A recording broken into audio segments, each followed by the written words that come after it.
nempel pada tempat yang bukan anggota wudu.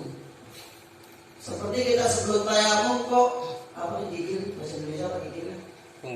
Punggung kita ketepukan terbelek. Punggung kita ketepukan terbelek, maka sebelum tayamum kotoran tersebut harus disucikan dulu. Yang kedelapan, istihad mencari kiblat sebelum tayamum.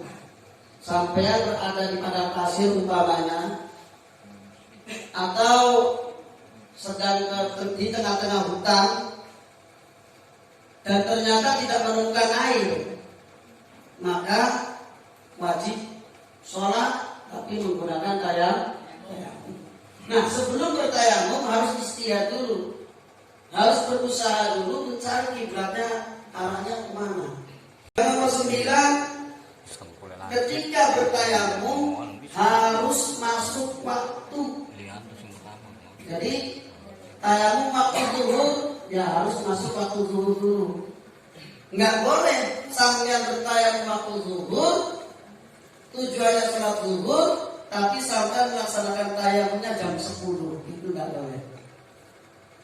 Termasuk syaratnya tayamum adalah kita bertayamum ketika sudah masuk waktu asar boleh, waktu maghrib boleh. Sudah. Yang terakhir tayamum sampai asar sampai jam 4, terus nggak tayamum lagi nggak bisa. Tayamum itu kekuatannya hanya satu fardu. Karena apa? Berbeda dengan wudu. Ketika wudu kan nawaitul wudu'a menghilangkan hadas. Kalau istibaatil sholat, yakni diperbolehkan sholat. Itu perbedaan antara tayamum dan wudu. Nah, sebelum masuk ke waktunya wudu, barangkali dari teman-teman ada yang mau dipertanyakan. Enggak. Tentang tayamum atau tentang lain-lainnya boleh. Bisa saya jawab, nggak bisa saya utang. Enggak? Kalau nggak ada lanjut. Faslun ay hadza faslun furudut tayamumi, bermula fardunya tayamum. Kalau tadi syaratnya tayamum, syarat itu dilaksanakan sebelum melakukan ibadah.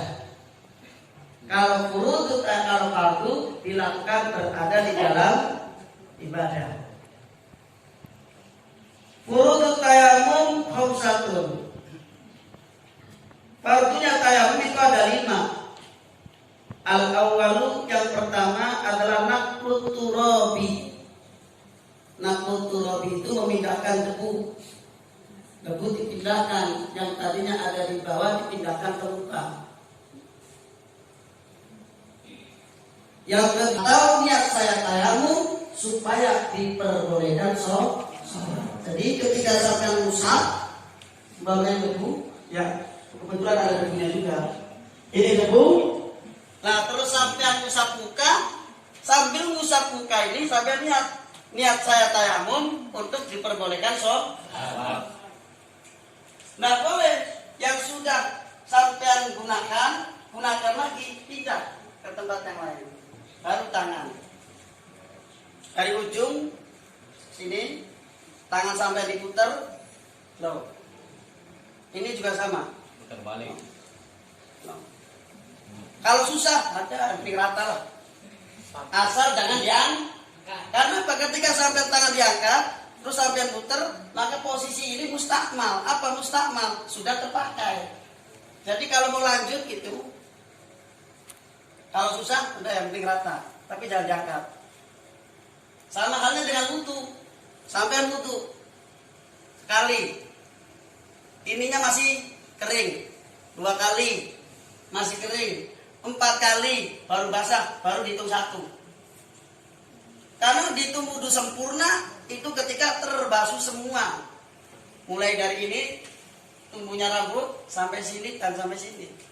Makanya wudu biar dihitung 1 agak lama nggak apa-apa dong. Yang penting kebasuh semua.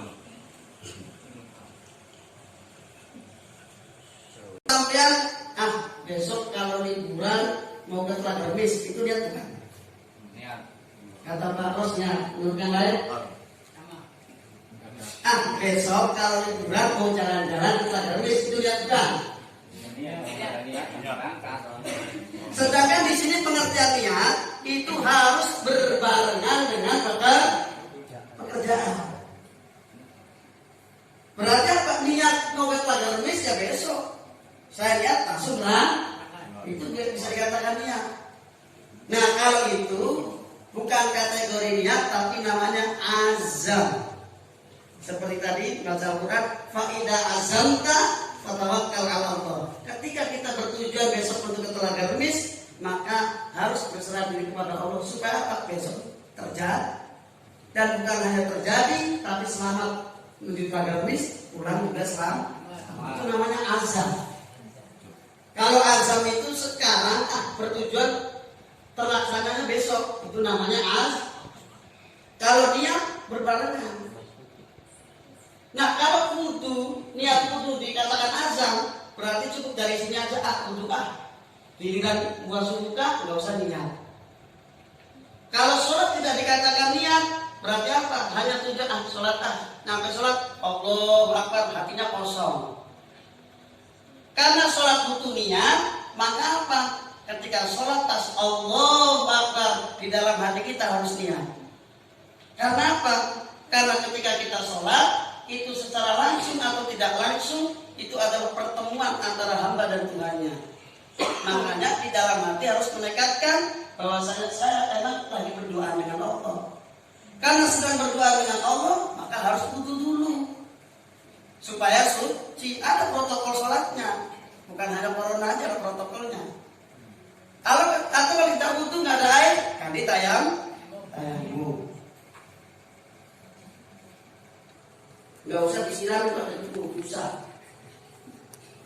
Ar-rabi'u mas'ul yadaini ilal mirfaqaini. Yang keempat, mengusap kedua tangan sampai sikut. Seperti yang tadi dicontohkan. Dan yang terakhir, tayamum adalah at-tartibu bainal mas'ataini. Tertib. Yang namanya tertib yang dahulu didahulukan, yang akhir diakhirkan. Jadi nggak boleh ketika bertayamum basuh tangan dulu baru buka, nggak boleh. Jadi harus mengusap muka dulu baru tangan. Itulah sedikit daripada penjelasan tentang syaratnya tayamum yang tadi dimulai dari nomor 7 sampai 10 dan juga fardunya tayamum yang berjumlah ada 5.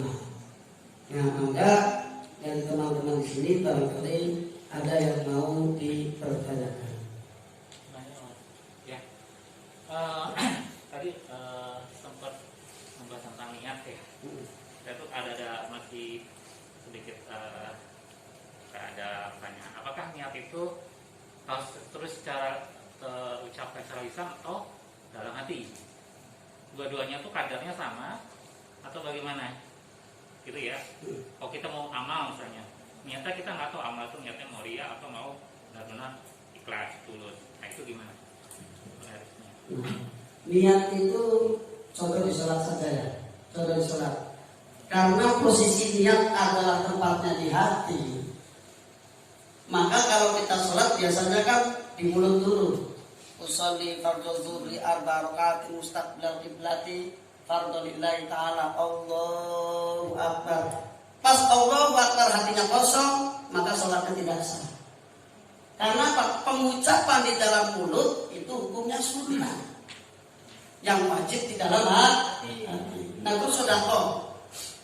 Kita punya rencana. Kalau seandainya tender ini sukses, maka separuhnya saya sedekahkan. Itu dalam hati sudah terucap seperti itu ya. Berarti secara tidak langsung ketika rentek ke hati sudah seperti itu, maka kita sudah ada istilahnya, sudah ada perjanjian dengan Allah. Tapi tidak wajib keluarnya Pak. Kalau saya berniat sedekah, seandainya dapat ini tapi baru dalam hati. Ini perbedaan niat antara niat sedekah dan niat dalam sholat ya. Kalau niat dalam sholat diucapkan sunnah, tapi di dalam hati wajib. Allahu Akbar. Yang wajib yang ada di dalam Kalau dalam sholat ya. Kalau di dalam hatinya tidak niat, hanya mulutnya saja, maka sholat tidak sah. Sekarang sedekah.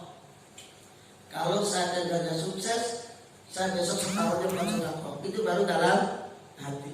Maka jatuhnya adalah sunnah makan. Seandainya tidak dikeluarkan, ya yang tahu hanya dia, orang lain tidak tahu. Tapi kalau sudah diucapkan, kalau saya tender sukses, maka nanti separuhnya disedekahkan. Jatuhnya wajib. Jatuhnya kalau tidak dilaksanakan, maka dia ada hukum dosa. Bahkan yang sudah terucapkan seperti itu, andai kata, jikalau, seumpama, itu kan merupakan perumpamaan semua ya. Terucap di dalam mulut kita, seandainya seperti ini, maka saya harus seperti ini, itu jatuhnya wajib. Jatuhnya nadar. Nadar ketika tidak ditunaikan, maka akan dikejar sampai akhirat. Ketika sudah terucap, ketika baru dalam hati, sunnah makan. Lah itu enaknya Islam. Maksudnya apa? Ketika yang berhubungannya hanya dengan Allah aja, innallaha ghafurur rahim. Gusti Allah Maha Pengampun. Tapi ketika sudah diketahui oleh manusia yang lain, kan akhirnya pengharapan. Ketika tidak dikeluarkan, ada kekecewaan. Jadi kalau niat di dalam sholat, wajib di dalam hati. Tapi kalau mau bersedekah apa-apa, sunnah di dalam hati. Ketika sudah keluar dari mulut kita, jatuhnya wajib. Jadi seperti itu.